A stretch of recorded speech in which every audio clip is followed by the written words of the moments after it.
Kakinada port ration బియ్యం స్మగ్లింగ్కు అడ్డాగా మారిపోయిందని ఉప ముఖ్యమంత్రి పవన్ కళ్యాణ్ ధ్వజమెత్తారు. ఇంత భారీగా బియ్యం అక్రమ రవాణా జరుగుతుంటే అధికారులు ఏం చేస్తున్నారని మండిపడ్డారు. తీర ప్రాంత జిల్లాల్లో ఏమాత్రం భద్రత లేకపోవడంపై ఆందోళన వ్యక్తం చేశారు. ఇది దేశ భద్రతకే తీవ్ర ముప్పుగా పరిగణిస్తుందన్నారు. పోర్టు నుంచి యథేచ్ఛగా బియ్యం అక్రమ రవాణా జరుగుతున్నప్పుడు భవిష్యత్తులో పేలుడు పదార్థాలు, మత్తి పదార్థాలు దిగుమతి కావని గ్యారంటీ ఏంటని ప్రశ్నించారు. కాకినాడ అత్యంత ప్రమాదకరమైన పోర్టు అని ప్రధానమంత్రికి కేంద్ర హోంశాఖకు లేఖ రాస్తానని పేర్కొన్నారు. పోర్టులో తనిఖీలకు వెళ్లాలనుకుంటే 2 నెలలుగా తనను అధికారులు అడ్డుకుంటున్నారని, తాను వస్తే 10,000 కుటుంబాల జీవితాలు అతలాకుతలం అయిపోతాయని చెబుతూ అధికారులు తనకు సహకరించడం లేదని మండిపడ్డారు.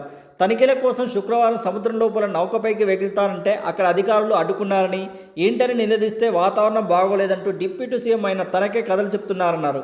కాకినాడ పోర్టులో శుక్రవారం ఉప ముఖ్యమంత్రి పర్యటించారు. కాకినాడ యాంకరేజ్ పోర్టులో ఓ బార్జీలో ఎగుమతికి సిద్ధంగా ఉన్న రేషన్ బియ్యాన్ని తనిఖీ చేశారు. ఈ సందర్భంగా అధికారులపై తీవ్ర ఆగ్రహం వ్యక్తం చేశారు. ఇంత యథేచ్ఛగా రేషన్ బియ్యం విదేశాలకు ఎగుమతవుతుంటే ఏం చేస్తున్నారని, మాఫియాకు కొమ్ము కాస్తున్నారా అని మండిపడ్డారు. అనంతరం డీప్ వాటర్ పోర్టు నుంచి సముద్రం లోపలకు అల్లకల్లుల వాతావరణంలోనే 9 మైళ్ళ సాహసంతో కూడిన ప్రయాణం చేశారు.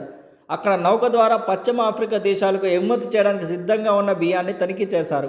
అనంతరం పవన్ కళ్యాణ్ మీడియాతో మాట్లాడారు.